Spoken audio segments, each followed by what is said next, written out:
Have you ever seen those crazy guys drifting around the racetrack at like 10 gazillion speed? Well, today we will go over some classic mistakes and what drifting properly looks like, as well as a step-by-step tutorial on the first corner of the racetrack as an example working for most corners. You might have seen someone type that in chat when you ask how to slide so smoothly, but the truth is, in this case, words don't really convey what using boost in the corner means. The result is this kind of thing. You are now realizing that you made a huge mistake, but let's see over precisely what happened and compare to a correct way of doing it. The first mistake I made here is going too fast in the corner, and that's a very important lesson. Over speeding is never the way to go. We might encounter some exceptions in later videos, or even later on this video, but we're not here to discuss this general principle. Second possible mistake is the timing where we start the drift. Timing is key to racing in this game, as each corner will require a precise timing to be done optimally, but that's something hard to teach. At this point, you can start your drift very late, considering you're not going too fast according to the first advice, and the best way to improve on this point might be to simply have landmarks as they do in real life racing / sim racing, which means a process of trial and error. Here, for instance, I'm using the sign on the left as a landmark to start my drift. Overall, it's a pretty good landmark to start your drift on the racetrack in the first corner there. Third mistake, and the most important of all, you can see that at first I let the car slide on its own and tap the boost lightly, which is the right thing to do. But then I hold the shift key for more than 0.5 seconds. So here I say 0.5 seconds, it doesn't matter. What's important here is that I hold the boost key for way too long. You can see on the right that I only tap lightly and somewhat regularly the boost. If we break it down, it's adding speed and letting the car turn a bit, then re-adding speed and so on until the corner is done.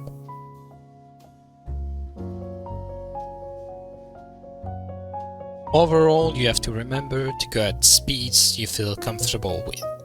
Then, when you arrive towards the entrance of the corner, hit the key to turn while braking and you'll start a drift. So now you know how to start a drift, but if you limit yourself to that, you might get results that look like that.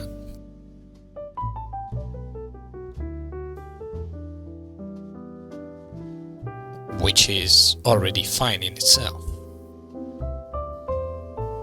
So now let's review a clean drift around that corner and what it looks like. Here I'll be analyzing both S drifting and X drifting with the Metro. I know, boo-hoo for Titus and other cars, but you know what? Metro is king. So, as we saw, to start a drift, I hold the right direction and brake for a bit while holding that direction. Then, I alternate between boosting and holding right.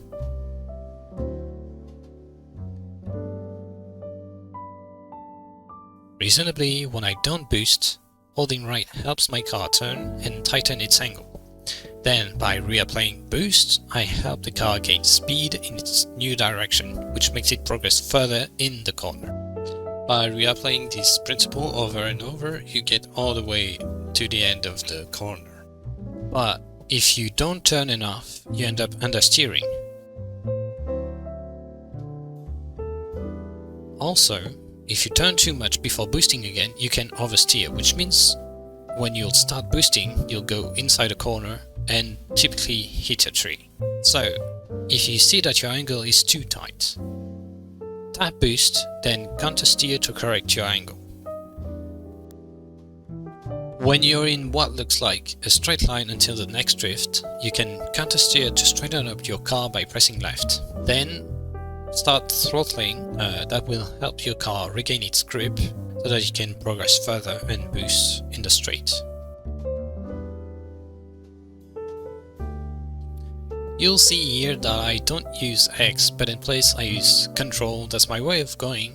Don't worry, I'm pretty much the only one doing that, and everyone thinks I'm a weirdo. The beginning is very much the same as drifting. I hold the brake key in the right direction. Then things get a bit wacky. See, using handbrake makes the car's angle tighten by a lot. And to avoid oversteering, you have to correct it by countersteering pressing left. You spend more time correcting your angle to go through the corner. Then adjust your angle like for S-drifting so that you continue inside the corner.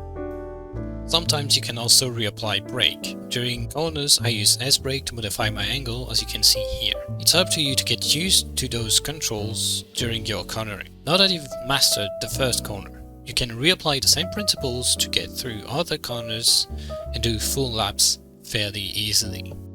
Now I'll let you enjoy a full lap with S-brake and X-brake with different speed so that you can have some form of idea of timings on different corners.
Obviously, the amount of control you'll have on your car depends a lot on your speed, but also on the terrain. Though, to know how to move during a drift in a corner, you can try and do laps on the roundabout near the racetrack. It's a great practice, and it helps you learn how to understeer or oversteer at will. Honestly, drifting about anywhere can help you improve your understanding of your car and improve your muscle memory to respond to some situations automatically, etc. So explore the map, try the leaderboard tracks, and have fun drifting around. Also, don't hesitate to ask some friends or faction members to race or just free roam with you. Watching them driving, you might pick up some things, some tweaks, some nice tricks to improve your own driving. For example, let's watch a lap around the roundabout. As you can see, I spend most of the time boosting or countersteering. That is because braking at the beginning already helps your car oversteer. Then, naturally, with your speed and some precise steering, you are not supposed to need to use your brake while going around. Though braking is a fairly good safe way to regain some control by lowering your speed, so don't hesitate to do it if you feel like the car is slipping too much. Now that you've gained enough confidence, you've gradually augmented your speed. But let's see what changes when you reach some real high speeds on the first corner. Firstly, we start the corner way earlier, using the slight bump to our advantage here to have a head start turning. At the same time, I use the same strat as always, holding X and D at the same time so that the car starts sliding. Then, I adjust my angle by steering while boosting. Here you'll see that I hold boost contrary to what I've told you. I do this because since we enter the corner so fast, we have a lot of momentum going towards the back of the corner, which would make us understeer. To counter this momentum, I have to boost when the car is almost facing the way we came, as most of the new speed added by the boost will cancel out with the momentum, and the remaining speed will go and help us go through the corner. That's what I call boost braking, using boost to cancel the speed we initially have entering the corner. And using this principle, you can pretty much max out your speed entering a corner. This principle can be used also in very long high-speed corners, like this one in ESS.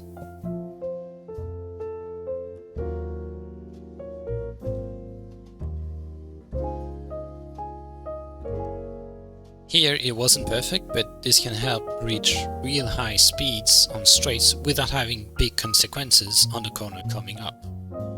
Anyhow, I hope this video was useful to you all, or shown a new light on some things you've never really picked up. And if it's the case, let me know in the comments, and I might try to do full debunks through other tracks, though it might never happen. Don't expect too much out of me.